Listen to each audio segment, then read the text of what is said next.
இயேசு கிறிஸ்துவின் இனிய நாமத்தில் உங்களை யாவருக்கும் அன்பின் வாழ்த்துக்களை தெரிவித்துக் கொள்கிறேன். அருமையான தேவ பிள்ளைகளே, new day new hope daily devotion மூலமாய் இந்த நாளில் கூட உங்களை சந்திப்பதில் நான் மிகுந்த மகிழ்ச்சி அடைகிறேன். அல்லேலூயா. இன்றைக்கு கூட கர்த்தர் நமக்கு கொடுக்கிற வார்த்தை என்ன? நாகும் தீர்க்க தரிசன புஸ்தகம் 1 அதிகாரம் 15வது வசனத்தை கூட வாசிக்க கேட்போம். துஷ்டன் இனி உன் வழியாய் கடந்து வருவது இல்லை, அவன் முழுவதும் சங்கரிக்கப்பட்டான். ஆமென். துஷ்டன் இனி உன் வழியாய் கடந்து வருவதில்லை. தேவ பிள்ளைகளே, நிறைய துஷ்டர்களை நீங்க பார்த்துருக்கலாம்.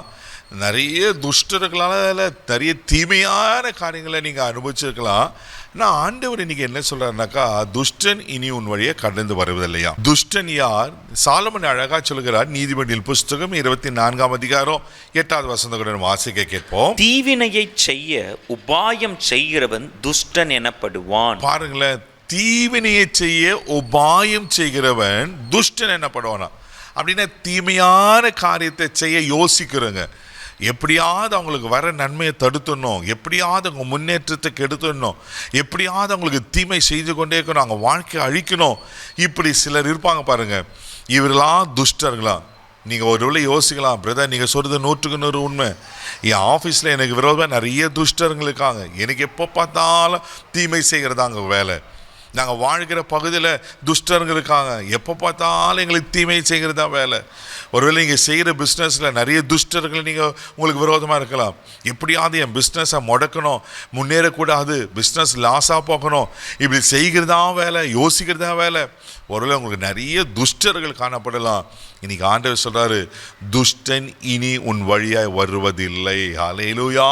இதுவரையிலும் தேவ பிள்ளைகளே, துஷ்டர்களால் நிறைய தீமையான காரியங்களை நீங்கள் அனுபவிச்சிருக்கலாம். ஆனால் கர்த்தர் இன்னைக்கு உங்கள் தீமையிலிருந்து விடுவிக்க உண்மையில் இருக்கிறார். ஹல்லேலூயா. அது மாத்திரமில்லை, இந்த துஷ்டர்கள் எப்படிப்பட்டவங்களாம்? சங்கீத புஸ்தகம் 21 சங்கீதம் 11 வசனம் கூட வாசிக்கும் போது சங்கீதக்காரன் இப்படியா சொல்லுகிறார், வாசிக்க கேட்போம். அவர்கள் உமக்கு விரோதமாய் பொல்லாங்கு நினைத்தார்கள், தீவினையை எத்தனம் பண்ணினார்கள், ஒன்றும் வாய்க்காமற் போயிற்று. அல்லேலூயா. இதுதாங்க நடக்கும்.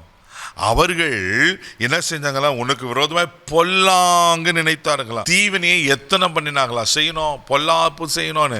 ஆனால் அதில் ஒன்றும் வாய்க்காமல் போயிட்டு. தெய்வ பிள்ளைகளை, உங்களுக்கு விரோதமாக எத்தனை தீமையான காரியங்களை அவங்களுக்கு எத்தனை பண்ணி அவங்களை யோசித்து செயல்படுத்தினாலும் அதில் ஒன்றும் வாய்க்காதே போகும். 100க்கு 100 மனுஷனா சொல்கிறவங்களுக்கு தேவப்பிள்ளையில சோர்ந்து போகாதீங்க.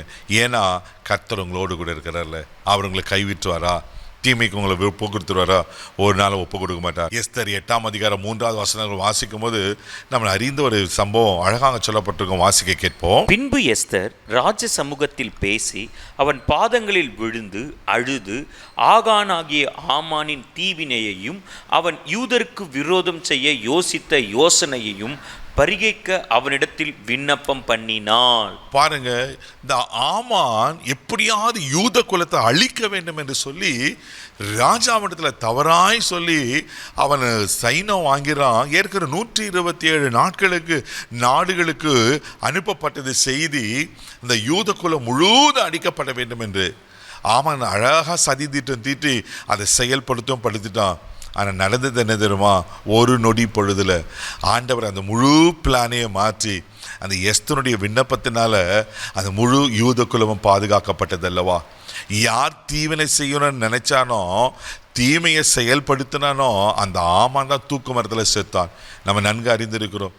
தேவ பிள்ளையில, இதுதான் நடக்கும். உங்களை யார் தீவினை செய்யணும்னு துஷ்டர்களாக எழும்பினாலும் அது வாய்க்காமற் போகும்.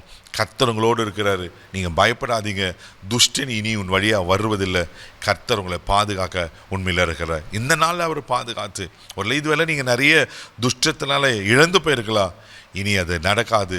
கர்த்தர் உங்களை ஆசீர்வதிக்க உண்மையில் இருக்கிறார். கண்களை மூடி நம்ம ஜெபிக்கலாம். அன்பு தகப்பனே, உமக்கு நன்றி சொல்லி உம்மை துதிக்கிறோம், ஸ்தோத்திரப்பா.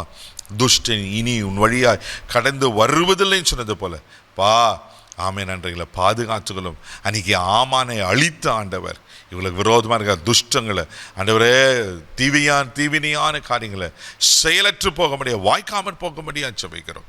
இந்த நாள் முழுதும் கரம் பிடித்து நடத்தும். உங்கள் கிருபையில் கரத்தில் தாழ்த்தி ஒப்பு கொடுக்கிறோம். பாதுகாத்துக்கணும். இயேசுவின் மூலம் ஜெபம் கேளும். ஆமே. துஷ்டனுக்கு பயப்படாதீங்க. கர்த்தர் உங்களோடு இருக்கிற தைரியமாக போங்க. God bless you.